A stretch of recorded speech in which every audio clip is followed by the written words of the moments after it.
여러분 안녕하십니까, 진성호입니다. 조기 대통령 선거와 관련한 각종 여론조사에서 이재명 전 더불어민주당 대표가 수위를 달리고 있는 것은 부인하기 힘든 사실입니다. 그럼에도 불구하고 이재명의 주변이 조금씩 무너지기 시작하고 있습니다. 무엇보다 조희대 대법원장이 재판장인 대법원 전원합의체 이재명 선거법 3심 재판부가 신속하게 재판을 하기 시작했습니다. 한 달에 한 번꼴로 열린다는 심리를 사흘 만에 두 번 지금 열게 됐습니다.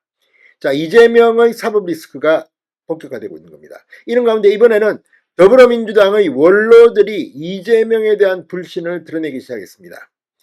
지금 과거 민주당 계열의 정치 원로들이 이재명 후보는 안 된다, 이런 말을 하기 시작했습니다. 그런데 손학규 전 대표, 고건 전 총리까지도 한덕수 대통령 권한대행을 지지할 것이다, 이런 말이 나오기 시작하자마자 손학규 전 대표는 입을 열기 시작했습니다. 그런데 이번에는 민주당 소속 계열의 정당 출신으로 헌정회장이 된 정대철 전 의원이 입을 열었습니다. 자, KBC 여의도 초대석에 출연한 정대철 회장은 이재명에 대해서 대놓고 직격탄을 날렸습니다. 결론은 이 거짓말쟁이 사기꾼아, 이렇게 꾸짖는 것으로 보입니다. 단순한 이런 추측 같은 게 아닙니다. 직접 이재명과 전화통화를 했는데 거짓말을 했다는 겁니다. 약속을 밥 먹듯이 어겼다는 겁니다. 이걸 좀 더 심하게 표현하면 사기를 쳤다고 합니다. 이재명 전 대표는 왜 이렇게 신뢰도 신용이 떨어진 걸까요? 자, 지금 이재명의 경쟁자는 이제 민주당 내에서는 잘 보이지 않습니다. 김동연, 김경수 두 명의 당내 경선 후보자들과는 너무나도 큰 차이를 보이고 있습니다. 그럼에도 불구하고 이재명에게는 조금씩 불리한 기운들이 감돌기 시작했습니다. 정대철 헌정회장이 이재명 전 대표를 방금 전 박살냈습니다. 진성호의 융단 폭격 시작합니다. 이재명 전 더불어민주당 대표를 융단 폭격합니다. 자, 정대철 회장이 윤석열 전 대통령 헌법재판소 파면 결정 전날 이재명 당시 민주당 대표와 전화통화를 했다. 이재명 대표가 책임 총리제와 연성헌법 개헌을 약속했다고 말했습니다. 그런데 며칠 뒤에 말을 뒤집는 걸 보고 경악을 금치 못했다고 밝혔습니다. 그러니까 윤 대통령의 헌재 탄핵 인용 판결 전날 통화를 했다는 겁니다. 이재명과 정대철이. 그런데 이재명이 며칠 뒤 말을 뒤집었다는 겁니다. 정대철 헌정회장은 방금 전 KBC 여의도 초대석에 출연해 실은 민주당 모중진 의원이 나보고 전화를 해보라고 그래요. 그래서 제가 전화를 했죠. 그러니까 내가 이재명 대표에게 전화로 한두 달 전에도 꼭 개헌해야 한다고 그랬는데 답이 없어요. 연구해 보겠다고 그랬는데, 그런데 모중진이 전화를 해보라고 해서 연구가 됐구나, 이런 생각이 들어서 제가 전화를 했죠. 이렇게 설명하기 시작했습니다. 그러니까 전화를 했더니 두 가지를 하자고 그래요.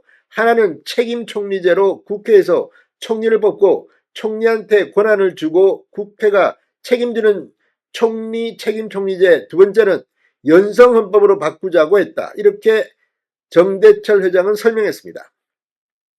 지금은 헌법을 개정하려면 국회의원 3분의 2 이상, 그 다음에 국민투표, 아주 어렵다는 말씀입니다. 이걸 독일처럼 연성이 부드러울 연자입니다. 그래서 필요할 때 부드럽게 바꿀 수 있는 헌법으로 바꾸자, 이렇게 얘기를 해서 좋다고 했다. 당시 통화 내용을 폭로했습니다.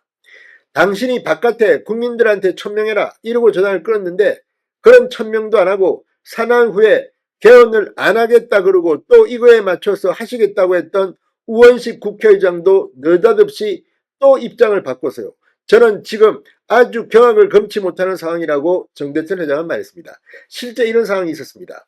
우원식 국회의장이 개헌을 이야기했는데 이재명 당시 대표가 이걸 갖다가 강하게 부인하자 우원식 국회의장도 개딸들의 압박에 못 이겼는지 다시 입장을 바꿉니다. 이게 더불어민주당 계열 정치인들의 수준입니다. 진행자가 근데 책임 총리제 연성헌법, 이거는 이재명 대표가 직접 얘기를 한 건가요? 라고 묻자 정대철 헌정회장은 그럼요, 직접 얘기를 했어요. 직접. 아니 그 중진 의원이 이 두 가지를 하겠다고 전화를 해보시라고, 그래서 전화를 했더니 그게 확인이 됐고 라고 답했습니다. 그래서 직접 아니 중진이 하라고 해서 했고 이재명이 이렇게 말했다는 겁니다. 그런데 이걸 또 뒤집었다는 겁니다. 이 거짓말쟁이 아닙니까?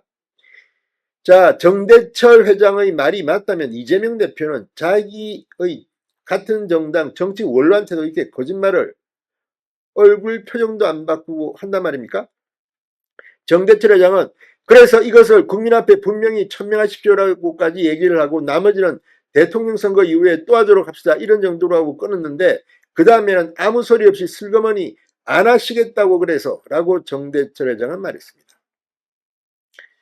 자, 그러면서 이 정 회장은 이런 이야기를 직접 통화까지 했는데 이재명이 손바닥을 뒤집었다는 겁니다. 자, 그러니까 이재명 대표가 스스로 한 얘기인데 그 며칠 뒤에 내란 종식이 먼저다라고 하면서 뒤집었다는 말인가요? 라는 질문에 스스로 한 얘기다. 지금 내란이 무슨 종식입니까?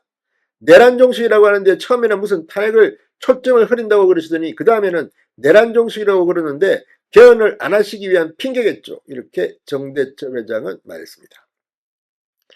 자, 아무튼 지금 이 정대철 회장의 이야기 이외에도 많은 이야기를 했습니다. 그런데 이재명 대표가 대통령이 됐는데 거기도 꽝 구워 먹은 것처럼 되느니라고 묻자 정대철 회장은 단호하게 그러면 안 되죠. 그래서 지금 공약을 하고 이번에는 철저히 후보뿐 아니라 양당이 이걸 공약으로 삼으라고 말했습니다. 헌정회는 최선을 다해 그 방향으로 이끌어가려는 노력 중이라고 말했습니다. 지금 헌정회 회원들, 특히 민주당 계열의 전직 국회의장 대표들까지도 이런 말을 하고 있습니다. 국민의힘 출신, 자유한국당, 한나라당, 새누리당 출신들은 말할 것도 없습니다. 이런 이재명을 민주당의 원로들도 지금 비싸기 시작했습니다. 이게 바로 이재명의 정체입니다. 진성호의 융단 폭격이었습니다. 여러분 감사합니다.